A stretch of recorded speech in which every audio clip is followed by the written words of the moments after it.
Si en diversas áreas de tu vida o en algunas muy en particular constantemente te quedas con la sensación de casi lo logro, es probable que estés chocando con barreras invisibles que te impiden avanzar. Y estas son las del autosabotaje. Para hablar de este tema nos acompañamos muy bien de una especialista psicoterapeuta, Margarita Lira, quien nos habla del tema el autosabotaje. Y contestamos preguntas como ¿qué es y cómo se ve el autosabotaje? ¿Qué características psicológicas favorecen el autosabotaje? Y por supuesto, cómo prevenir y superar el autosabotaje. Esto y más, encuéntralo en este episodio de Ser Nutritivo Podcast. Bienvenidos a Ser Nutritivo Podcast, un espacio donde nutriremos tu hambre de aprender, crear, sentir y conectar. Soy Griselda Jiménez y junto a grandes colegas de la salud y buenos amigos, compartiremos contigo ciencia y experiencia que nutre tu ser.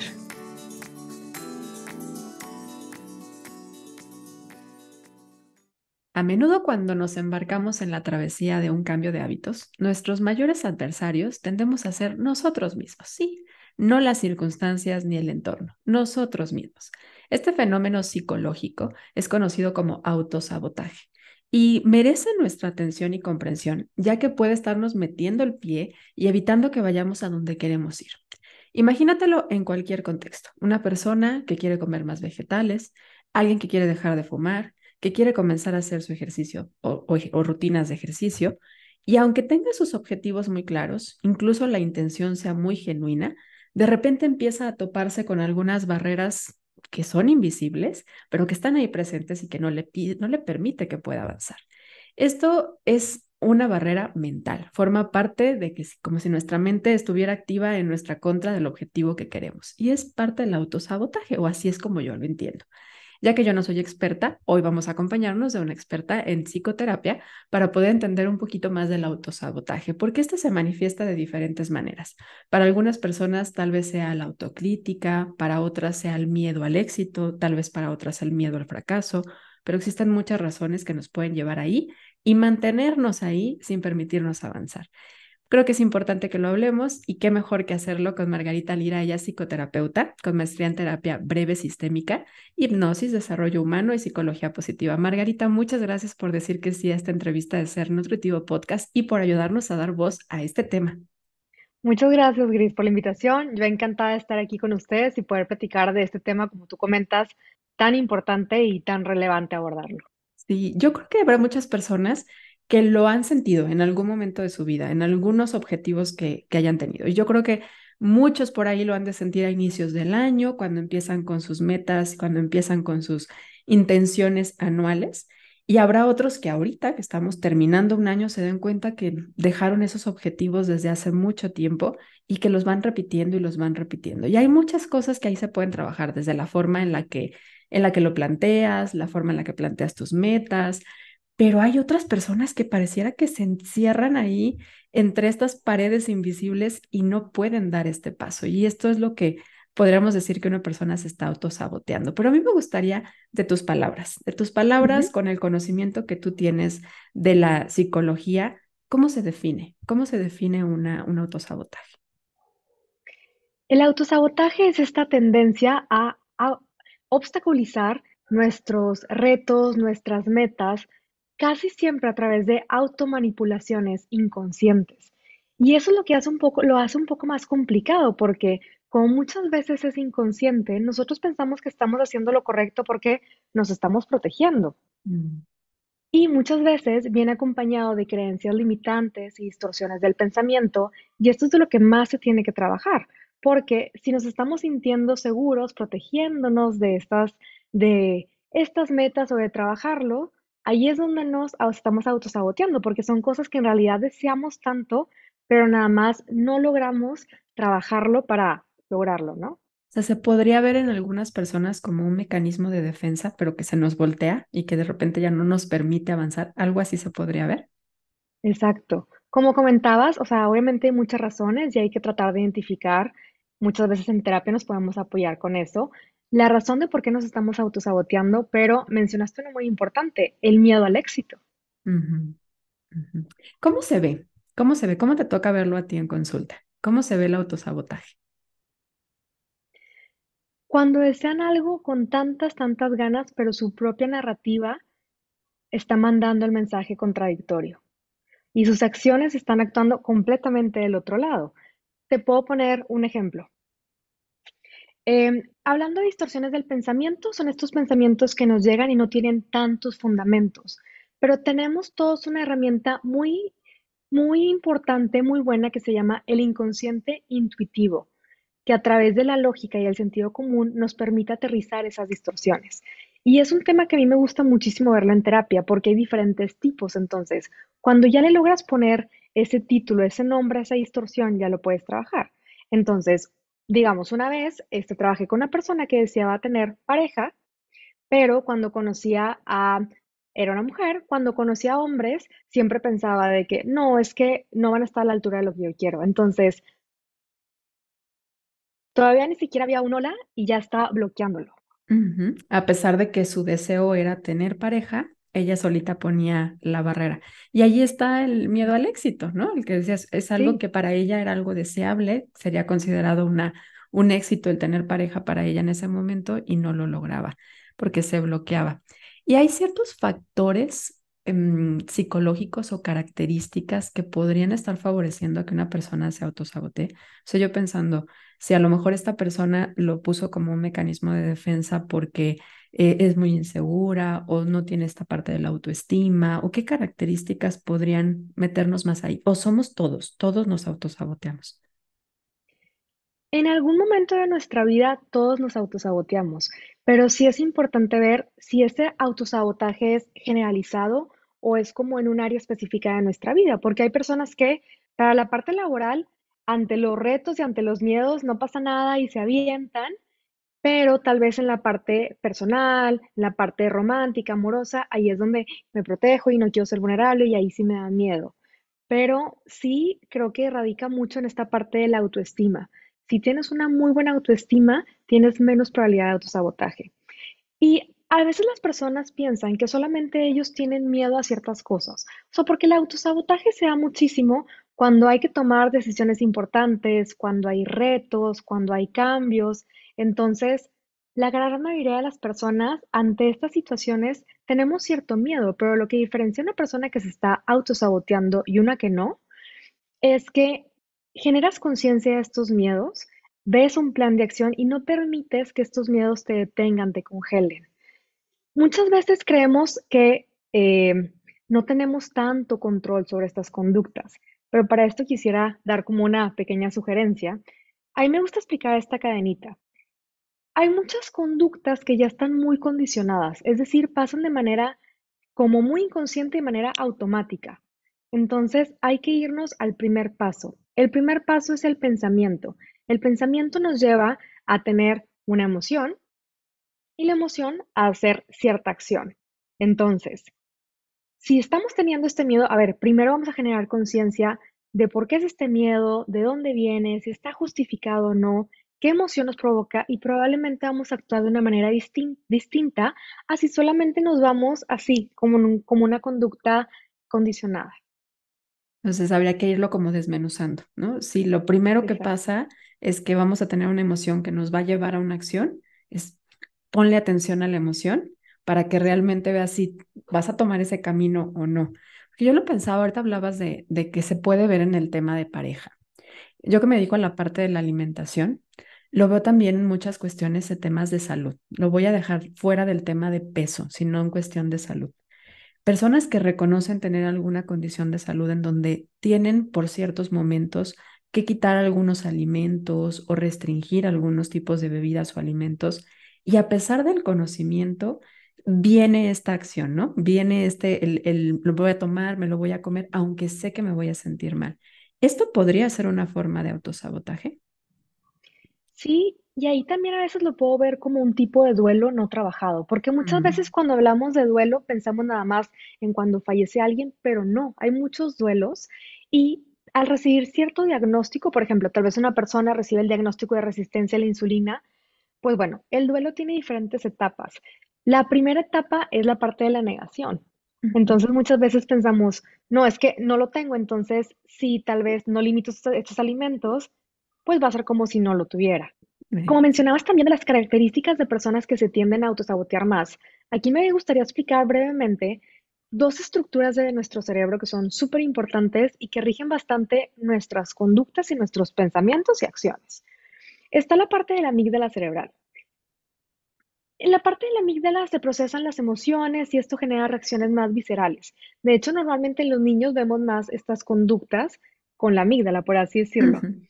O sea, porque la parte de la corteza prefrontal, que es la segunda parte del cerebro que me gustaría hablar, se termina de desarrollar hasta los 25 años. Antes se creía que a los 21, pero ahora ya hay muchos estudios que dicen que hasta los 25.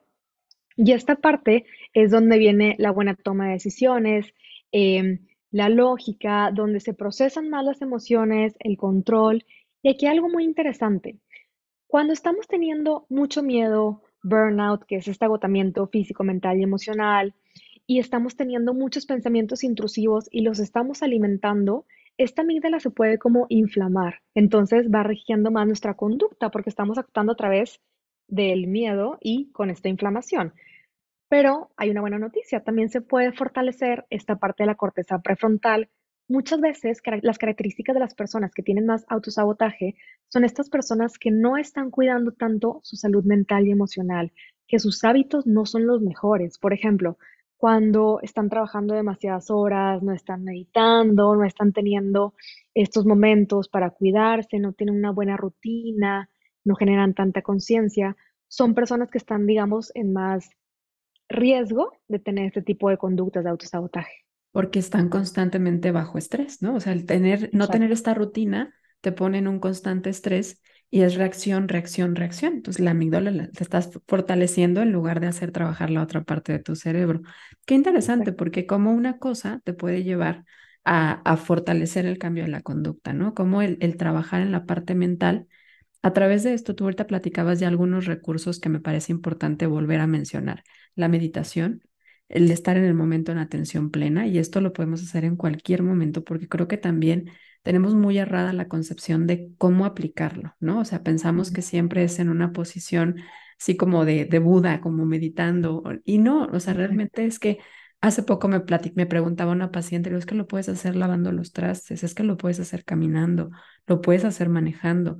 Si tú esperas el momento perfecto, no va a ocurrir o cualquiera podría ser el momento perfecto, como lo quieras observar, ¿no? Pero creo que también esa es otra forma de autosabotaje, o tú me dirás si eso o lo estoy confundiendo.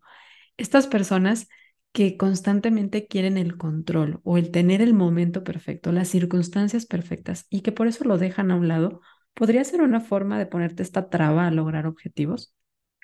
Claro, de hecho el autosabotaje comúnmente se divide en cuatro tipos y ese es uno de ellos. Mm. El primer tipo es cuando iniciamos algo pero difícilmente lo terminamos. Entonces muchas veces son personas que hay un proyecto nuevo y están súper motivados y empiezan muy bien, pero luego nunca lo culminan. El segundo tipo es cuando procrastinamos, cuando decimos, no, el próximo lunes empiezo los buenos hábitos alimenticios. No, porque como es jueves, no, hasta lunes. Y así nos vamos y nos vamos y lo vamos aplazando. El tercero es cuando ponemos excusas. Muchas veces se presentan algunos retos, por ejemplo, bueno, diciembre va a haber posadas. No, es como va a haber posadas, no puedo cuidarme, ¿no? Entonces, probablemente siempre va a haber algunos obstáculos, pero tú decides verlos y como es cosa, agarrarte de ahí como esas excusas, o bueno, tal vez hay un reto, pero lo puedo manejar de cierta manera, tal vez yo me puedo llevar mis snacks, o nada más me mido un poquito más. Y el cuarto tipo es este perfeccionismo, que es lo que estás mencionando. Cuando queremos que llegue el momento perfecto, el día perfecto, a veces podemos dejar que pase muchísimo tiempo porque difícilmente llega por sí solo este momento perfecto. Y la vida, pues en general no es perfecta, tiene muchos retos. Entonces, ok, con estas cosas que están pasando, ¿cómo me puedo adaptar y fortalecer esta resiliencia, ¿no? Que me va a ayudar a manejar mejor mi día a día y mi vida en general.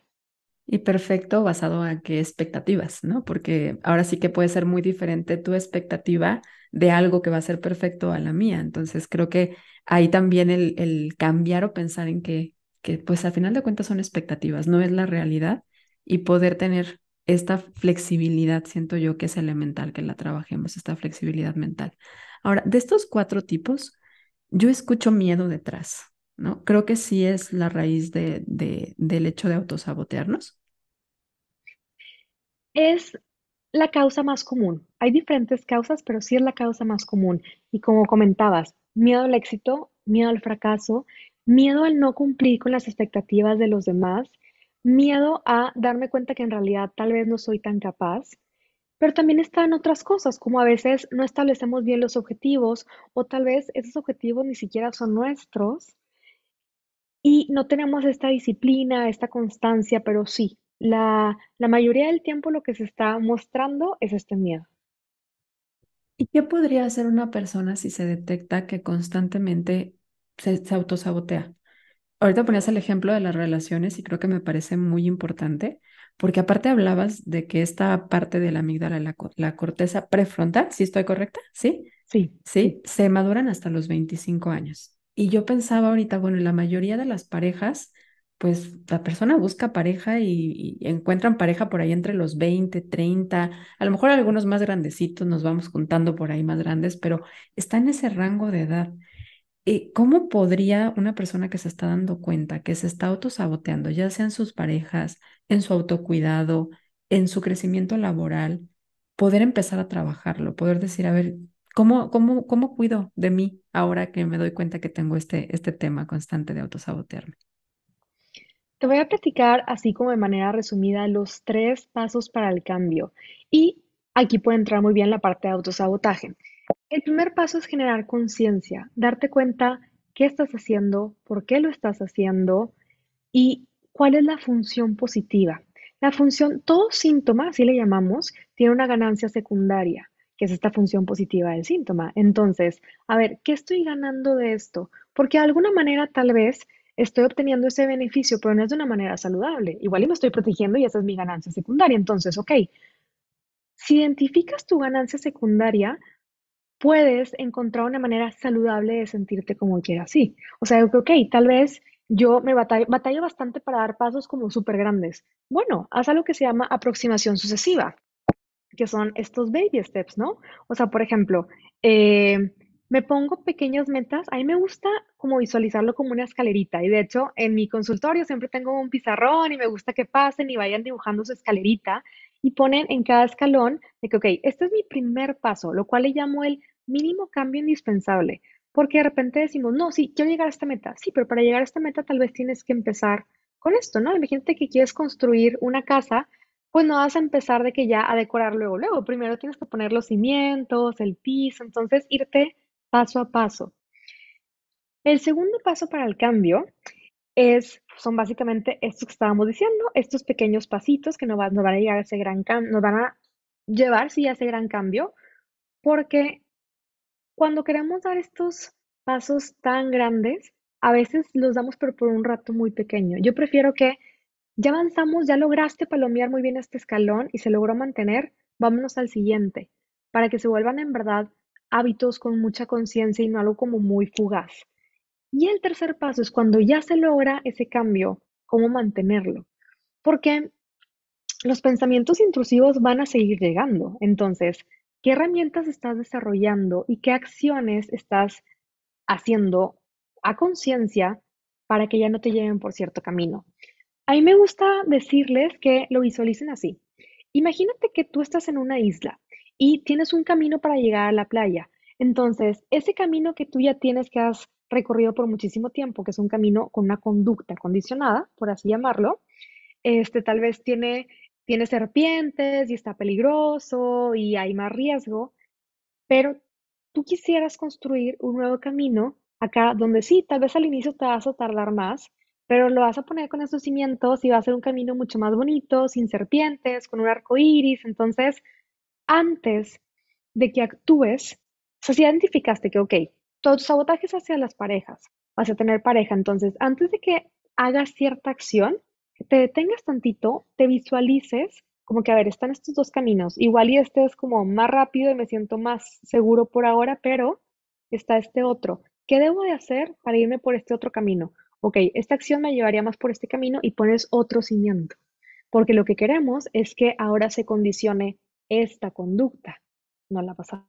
que ese sea el camino que constantemente vayamos a recorrer, ¿no? O sea, que ya nos olvidemos del otro, Exacto. lo abandonemos como la carretera libre y nos vamos más por la que está más bonita, la que está con menos bache. Ahorita que te escuchaba, pensaba en esta, no sé si sea un tema de personalidad, pero que de repente identifico mucho también en pacientes, en familiares. Son personas que hacen, es todo o nada. ¿Hago todo perfecto o no hago nada? O sea, como que las medias tintas como que no funcionan y no ven esta gama enorme de colores. Y creo que también es una forma de autosabotaje muy fuerte, porque o es perfecto o no lo es. Tú me dirás si sí entra ahí, en esta parte del Sí, perfeccionismo y control, ¿no? Del que hablábamos. Ajá. es correcto. Para el autosabotaje, a mí en terapia me gusta ver una triada de temas. El primer tema son las creencias limitantes, el segundo son las distorsiones del pensamiento y el tercero son las afirmaciones positivas. Y ya ves que hace rato platicábamos que las distorsiones del pensamiento tienen un nombre y cuando lo identificamos es más fácil trabajarlo. Una de ellas es eso de todo o nada, verlo blanco o negro. Porque en general la vida tiene estas escalas de grises, entonces cuando somos tan rígidos nos estamos limitando de muchas cosas. Entonces, al identificar la distorsión, vemos también, ok, ¿de dónde viene esta distorsión? ¿Cómo la seguimos alimentando? Porque si seguimos con esas conductas de autosabotaje, porque hay personas que tal vez las han tenido toda su vida, entonces, de alguna manera las sigues alimentando. ¿Por qué las sigues alimentando? Cada Para ya vez que poder romper tomas con ese eso. camino, lo estás fortaleciendo más. Entonces, hace hasta que Exacto, te das cuenta y tienes que cambiar la narrativa, ¿no? Yo creo que esta parte que deseas exacto. de hacerlo consciente, de escucharlo, es lo primero. El hacer como este debate, porque a veces hay como voces adentro de nuestra cabeza, ¿no? Uno que sí quiere y otro que no quiere, uno que ve el lado favorable y el otro que no. Y creo que a veces se necesitan poner en debate estas dos voces. Hay algo que también me gusta mucho trabajar a mí, que son los patrones. Hay algo que se llama patrón inter o intrapersonal, hay de los dos, inconsciente. Son estos patrones que son problemáticos, que no son los más saludables y que estamos siguiendo una y otra vez. Y muchas veces estos patrones son generacionales. O sea, hay veces que podemos ver que toda una familia tiene este pensamiento distorsionado de todo o nada. Y hay veces que como crecimos en ese ambiente lo tenemos normalizado y ya lo seguimos, pero ni siquiera nos cuestionamos de que en realidad es mi creencia, en realidad yo quiero seguir con esta narrativa y que esto vaya guiando mi vida. Tiene que empezarse por la autoobservación, ¿no? Y esa observación también de qué conversación estamos teniendo en nuestra cabeza. Y para ir cerrando, a mí me gustaría que si una persona te escucha, ya nos dijiste ahorita que, bueno, una parte importante es trabajarlo en terapia, es como ir viendo estos escalones paso a paso, no pensar que va a ser un cambio de la noche a la mañana. Incluso nos hablaste de un duelo y creo que también eso es importante. Siempre en el cambio hay un duelo y hay que reconocerlo. Y como todo duelo hay subidas y bajadas, de repente vas bien y de repente no, pero hay que ver que esas subidas y bajadas no te las estés generando tú solo. Pero a nosotros nos gusta pensar que cuando nos nutrimos, nutrimos la parte mental, física y espiritual. Y si alguien ya se reconoce que sí está en un constante autosabotaje con la parte de su alimentación, de su autocuidado, de su salud, de sus relaciones, porque a final de cuentas todo esto impacta en nuestra salud física y mental, ¿qué le dirías en una recomendación que le pueda ayudar a nutrirse física, mental y espiritualmente? Creo que el paso más importante es generar conciencia, sí practicar este mindfulness básicamente a diario, como estábamos diciendo, o sea, muchas veces puede ser cuando te bañas, o sea, que tengas un momento para conectar contigo mismo, contigo misma, que cuides muchísimo los hábitos y que cuestiones tu narrativa. Una muy buena manera de cuestionar la narrativa es, a mí me gusta ponerles una tablita. ¿Te puedo platicar esa tablita? Ujú. Por favor.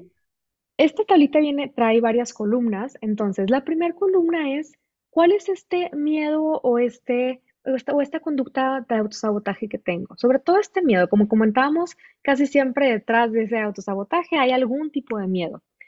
Y luego, la segunda es, ¿tiene argumentos? ¿Sí o no? La tercera es, ¿cuáles son esos argumentos? ¿Les encuentro lógica a esos argumentos o están un poco distorsionados? Y después, ¿qué está dentro de mi control? y estoy haciendo lo que está dentro de mi control, porque muchas veces nos sentimos indefensos o tenemos el síndrome del impostor, que es un trastorno psicológico que no nos permite reconocer nuestros propios logros o no creemos que vamos a ser tan exitosos o no somos suficientes. Y luego vemos también la parte de, ok, un plan de acción. Si no estoy haciendo las cosas que están dentro de mi control, ¿qué sí puedo hacer que está dentro de mi control y cuál sería ese plan de acción? Y súper importante, el plan de seguimiento. Me imagino que te han tocado muchos pacientes que tal vez te dicen, es que si no vengo a cita contigo, tal vez no sigo también el régimen alimenticio, no cuido Ujú. tanto mis hábitos. Ese plan de seguimiento es importante porque si no podemos dejar esa meta atrás. Luego vienen también escribir las razones de por qué sí puede lograrlo, porque muchas veces nos está ganando el miedo y está, digamos, hablando esta amígdala. Entonces, bueno, vamos a alimentar más esta parte de corteza prefrontal y enlista todas las razones de por qué sí puedes hacerlo y eso va cambiando tu narrativa. Y al final, estas afirmaciones positivas, o sea, este recordatorio de, o esta, sí, como que decretes por qué sí lo puedes lograr, cómo lo puedes lograr. Y te quería preguntar, ¿sabías cuántos pensamientos podemos llegar a tener en un día? No tengo idea, pero mi mente es muy parlanchina, así que me imagino que muchas, muchas, muchas. Si tuvieras ¿Cuántos? que decir un número, ¿cuál dirías? A ver, me voy a ir, a lo mejor no sé si me va a quedar alta o baja, unos 70,000. ¿Cuántos? Son exactamente, sí, ¿En son serio? 70 Sí, mil, wow. sí. Y no Atinaste sabía, ¿eh? súper bien. Entonces, nuestros pensamientos van dictando nuestra vida, por así decirlo. Entonces, qué estamos alimentando? A nuestra amígdala, a nuestra corteza prefrontal. Entonces, en verdad, hay que trabajar mucho de esos pensamientos. Las personas que practican este journaling, se llama en inglés, que básicamente escribes todos los días cómo te estás sintiendo, lo que pasó, qué deseas para ese día, un diario de gratitud, ayuda muchísimo porque estás conectando. Y cuando ya lo plasmas, lo procesas diferente.